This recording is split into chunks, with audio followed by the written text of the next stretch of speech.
Vamos lá agora ao capítulo 2 do livro de Hebreus. E ele começa dizendo: por esta razão, importa que nos apeguemos com mais firmeza às verdades que temos ouvido, para que delas jamais nos desviemos. Então ele fala que os cristãos devem se apegar àquelas verdades que foram ensinadas, que foram passadas para eles, e alertando para que não se desviem. Certamente essa carta foi escrita para um grupo de irmãos em que muitos estavam se desviando da fé, estavam abandonando o Evangelho, a fé cristã. E o escritor aqui aos Hebreus, ele fala alertando para que aquele povo viesse se apegar à fé para não se afastar. E ele diz, por esta razão. Por qual razão? Pelo que ele tinha falado antes, porque o capítulo 2 é uma continuação do capítulo 1. Pela razão de que Cristo morreu pelos nossos pecados, ele é superior, ele é o que trouxe a mensagem real de Deus, a mensagem principal de Deus. E ele continua falando aqui no versículo 2, se aquelas palavras ditas antigamente, onde tinha participação de anjos, foram palavras firmes que Deus levou muito a sério, muitos que desobedeceram ali vieram receber o juízo de Deus no deserto também. Muitos foram mortos por negligenciar aquelas palavras. Lembrando que quando Moisés viu a sarça ardente e Deus falou com ele, tinha um anjo por trás da sarça. Então, muitas daquelas palavras foram transmitidas por meio de ministério de anjos também. E ele acabou de falar no capítulo 1 que Jesus é muito superior aos anjos. Aí ele diz, se aquelas palavras ditas anteriormente foram tão firmes que aqueles que se rebelaram contra ela tiveram o justo juízo, o justo castigo de Deus, quanto mais nós hoje, se a gente rejeitar uma tão grande salvação, se a gente rejeitar o Filho. Então fica para que a gente tenha essa consciência, aqueles irmãos, para que eles tivessem essa consciência. Certamente ele estava escrevendo para pessoas que conheciam a fé judaica. Não é à toa que o nome da carta é Hebreus, porque foram escritos para pessoas que conheciam, talvez eram hebreus, judeus. Por isso o autor fala muito dos elementos do Antigo Testamento, da Antiga Aliança. Sacrifício, templo, cordeiro, sábado. Então, certamente eram judeus convertidos a Cristo que estavam aos poucos abandonando. E ele diz, essa mensagem que foi trazida pelo Senhor e foi nos transmitida por aqueles que ouviram. Quem foi aqueles que primeiro ouviram a mensagem que transmitiram? Foram os apóstolos. Jesus convocou a princípio 12 apóstolos, depois veio Matias e Paulo, que transmitiram ao mundo essa mensagem do Evangelho de Cristo. E diz aqui que Deus deu testemunho juntamente com eles por sinais. É por isso que a gente vê que era comum na pregação apostólica, quando Paulo, Pedro pregava, tinha sinais. Não só eles, mas os apóstolos, é dito. Em Atos capítulo 2, diz que muitos sinais, muitos milagres eram feitos por intermédio dos apóstolos. Então, Deus fazia isso através dos apóstolos para confirmar a mensagem que aquela mensagem foi trazida, foi aprendida de Cristo e agora está sendo passada para o mundo, para a igreja. Aquela mensagem dos apóstolos é a mensagem base da fé, a mensagem base de toda a fé, do desenvolvimento da igreja em todos os tempos.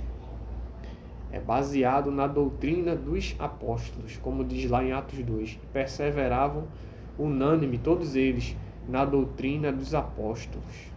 Como Paulo diz em Coríntios, na igreja, primeiramente foi colocado os apóstolos, em primeiro lugar. Então, os sinais acompanhavam eles para mostrar, era um testemunho, era Deus fazendo aquilo para mostrar que aquela mensagem que eles pregavam era realmente a mensagem trazida, que foi colocada, trazida por Jesus.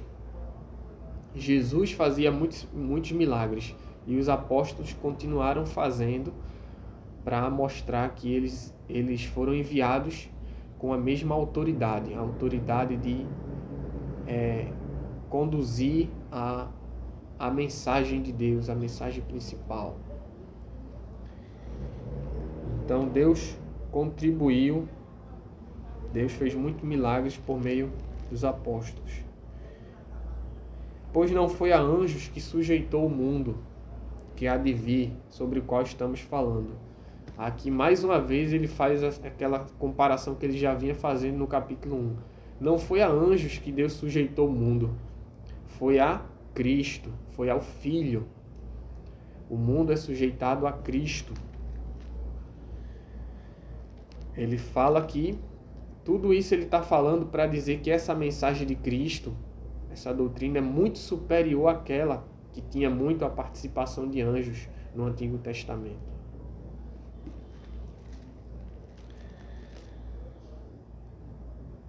Antes, alguém em certo lugar deu pleno testemunho dizendo: quem é o homem para que dele te lembres? Ou o filho do homem para que o visite? Aqui agora ele começa a falar em relação à humanidade. Lembra que ele fala de Jesus em relação à sua divindade, à sua supremacia, e também fala em relação à sua humanidade, à sua humilhação? Aqui também ele faz dessa forma. Ele cita um texto de Jó, capítulo 7, verso 17. Quem é o homem para que dele te lembres? Aí agora ele cita outro texto para fazer referência que Jesus se fez tão pequeno, Jesus se fez homem. Se o homem é tão pequeno, quem é o homem para que dele te lembres? Aí ele diz, Jesus se fez assim, se fez homem. Ele cita agora Salmo 8, 4 a 6, onde diz, fizeste por um pouco menor do que anjos, de glória e honra o coroaste. Ou seja, Jesus se fez menor do que os anjos, se fazendo homem. Todas as coisas sujeitaste debaixo dos seus pés. Ora, desde que lhe sujeitou todas as coisas, nada deixou fora do seu domínio. Agora, porém, ainda não vemos todas as coisas a ele sujeitas. Então, toda a autoridade, como Jesus disse, foi dada a ele nos céus e na terra. Mas hoje a gente ainda não vê que todas as coisas obedecem ao seu domínio. Vemos, todavia, aquele que por um pouco foi feito menor do que os anjos, Jesus. Aí aqui ele dá ênfase a uma questão específica. Por causa, e ele fala do sofrimento, por causa do sofrimento da morte. Foi coroado de glória e de honra, para que pela graça de Deus provasse a morte por todo homem. Ele primeiro fala que Jesus se humilhou, se fez menor do que os anjos. Aí ele fala que por meio da morte, ele provou a morte por todo homem.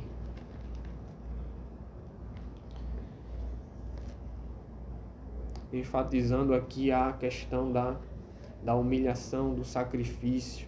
Ele não só se humilhou se fazendo homem, mas ele também foi até a morte. É uma mensagem muito mais profunda do que a do Antigo Testamento. E que traz verdadeiramente a salvação. Convinha que aquele por cuja causa e por quem todas as coisas existem, Jesus, conduzindo muitos filhos à glória, aperfeiçoasse por meio de sofrimento o autor da salvação deles. Então Deus aperfeiçoou por meio de sofrimento a Cristo.